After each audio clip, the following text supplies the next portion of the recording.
Hola a todos, ¿cómo están? En este video les voy a hablar un poco del cerebelo y del cuarto ventrículo y espero que este video les ayude de cierta forma.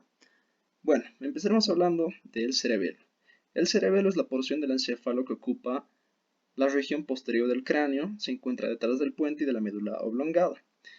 Tiene un diámetro transversal de 8 a 10 centímetros, tiene una altura de 6 centímetros y tiene un espesor de 5 centímetros y por lo general pesa 140 gramos.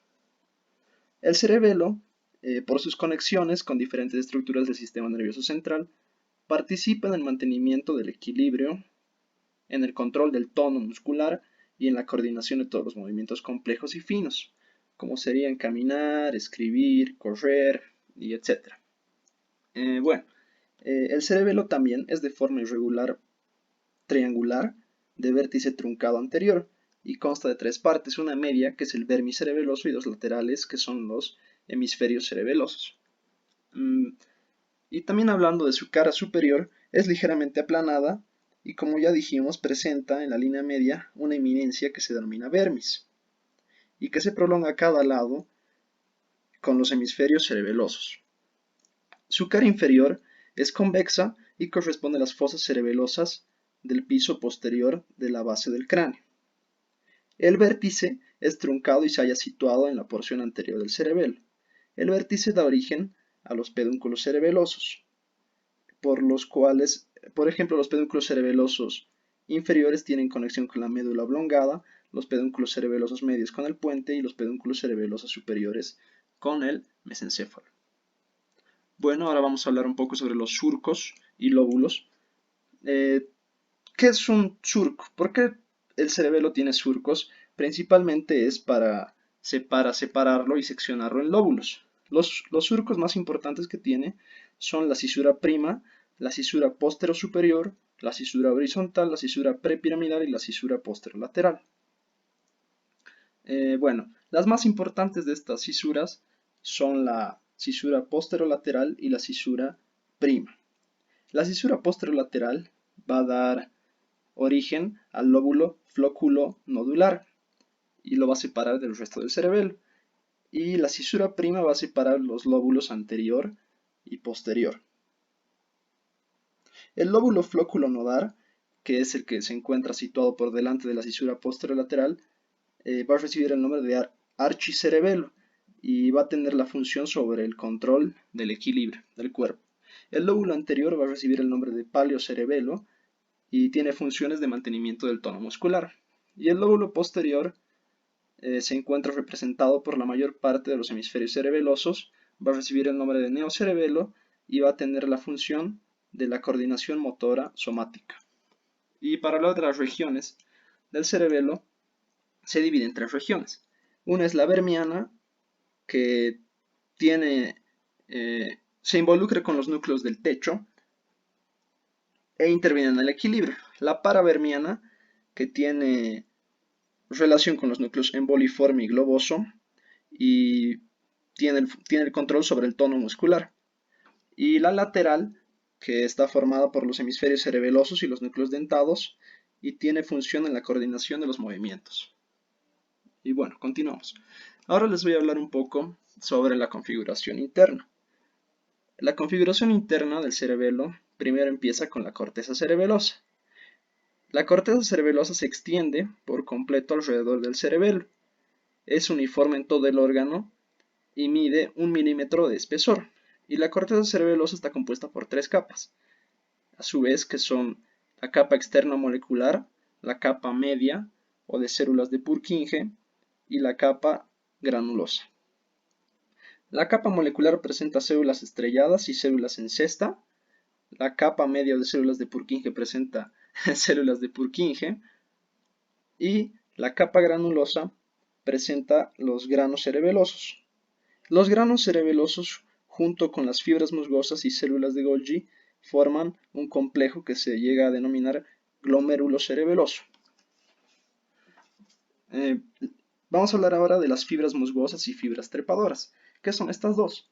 La corteza cerebelosa recibe impulsos de diferentes niveles del sistema nervioso central y termina como fibras musgosas y fibras trepadoras. Estas fibras aferentes envían ramas colaterales a los núcleos centrales del cerebelo. Por ejemplo, las fibras musgosas ingresan en la capa granulosa donde pierden su vaina de mielina. Y las fibras trepadoras atraviesan la capa granulosa hasta alcanzar las dendritas de las células de Purkinje. Y a este nivel pierden recién su vaina de mielina. Bueno, ahora les voy a hablar de la sustancia gris. En la sustancia gris se encuentran los 4 núcleos principales, 4 núcleos profundos del cerebelo.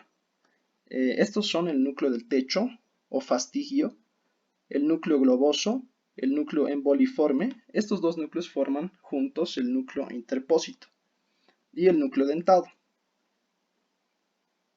En relación de las regiones del cerebelo con los núcleos, podemos decir que el vermis se proyecta hacia los núcleos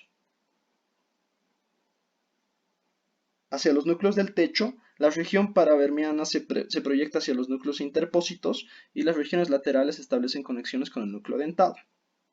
Y la sustancia blanca. La sustancia blanca es una porción medular, está formada por fibras nerviosas mielinizadas y recubren toda la corteza cerebral y también recubren a los núcleos que se encuentran en la sustancia gris. Bueno, y para terminar un poco del cerebelo, les voy a hablar sobre sus conexiones. Tiene una amplia variedad de receptores que conducen impulsos al cerebelo. Entre estas vías aferentes proceden de los receptores de estiramiento muscular, de los núcleos vestibulares y de la corteza cerebral, por lo que se consideran 3 importantes fascículos: el espinal, el vestibular y el cortical. El espinal proceden de los receptores de estiramiento de los huesos musculares y órganos tendinosos de Golgi. Son vías que conducen estímulos propioceptivos inconscientes a través de los fascículos espinocerebelosos, directo espinocerebeloso cruzado y cúneo cerebeloso, los cuales se dirigen hacia el lóbulo anterior del cerebelo. Y esto tiene relación con el equilibrio postural. Después el fascículo vestibular. Los estímulos originados en este fascículo vienen de las máculas, el utrículo y del sáculo, las crestas de las ampollas de los conductos semicirculares del oído interno, y todo esto son percibidos por las neuronas del ganglio vestibular, que está situado en el fondo del conducto auditivo interno. Y para terminar, el fascículo cortical. Las fibras tienen su origen en la corteza cerebral de los lóbulos frontal, parietal, temporal y occipital y descienden hacia los núcleos del puente, de los cuales salen fibras pontocerebelosas que luego de entrecruzarse se dirigen por los pedúnculos cerebelosos medios hacia la corteza del neocerebelo. Y también tiene otras fibras que se dirigen hacia los pedúnculos cerebelosos superiores, en donde se entrecruzan con las del lado opuesto formando la decusación del pedúnculo cerebeloso superior. Y las lesiones que se presentan en el cerebelo ocasionan una serie de trastornos clínicos, como ser algunos la dismetría, que se caracteriza por alteraciones en la amplitud de los movimientos, la asinergia, que es la falta de coordinación entre los músculos agonistas y antagonistas, la adiadococinesia, es decir, la incapacidad para realizar movimientos opuestos, como por ejemplo son la flexión, la extensión, la pronación y la supinación. La hipotonía, que es la flacidez de la musculatura, la ataxia, que es la alteraciones en la marcha, temblores no intencionales, trastornos en la escritura, trastornos en la palabra, y nistagmus, es decir, el movimiento rítmico involuntario de los ojos en una dirección seguida de un movimiento en dirección contraria. Bueno, y ahora les voy a hablar un poco sobre el cuarto ventrículo. El cuarto ventrículo es una cavidad impar, media y simétrica, situada entre el cerebelo, la médula oblongada y el puente, y representa la cavidad primitiva del rombencéfalo. El ventrículo es de forma rómbica, de longitud vertical de 35 a 38 milímetros y de 16 milímetros. Y se divide en dos estructuras que a su vez igual se subdividen, como veremos bien, las cuales son el piso del cuarto ventrículo, que también se llama fosa romboidea, y presenta en la línea media un surco longitudinal desde el ángulo superior al inferior, que es el surco medio. Y se subdivide en dos estructuras, que son el triángulo inferior, que está en relación con la cara posterior de la médula oblongada, y el triángulo superior, que se encuentra en relación con la cara posterior del puente. Hablando un poco del triángulo inferior, hablando un poco del triángulo inferior, se observan tres zonas: el trígono del hipogloso, el área vestibular. Más arriba del área vestibular se encuentra el tubérculo acústico, que es una pequeña eminencia. También podemos encontrar entre estos dos trígonos el trígono del vago, y por debajo del trígono del vago se encuentra el área postrema, y es separada del trígono del vago por el fascículo de separación. También se puede observar que toda la fosa rómbica es recorrida por estrías, que son estrías acústicas. Bueno, y el triángulo superior. En el triángulo superior o pontino del piso del cuarto ventrículo podemos encontrar la eminencia redonda, un poco más arriba la eminencia medial, y por fuera de la eminencia redonda se forma una depresión que se denomina fosa superior.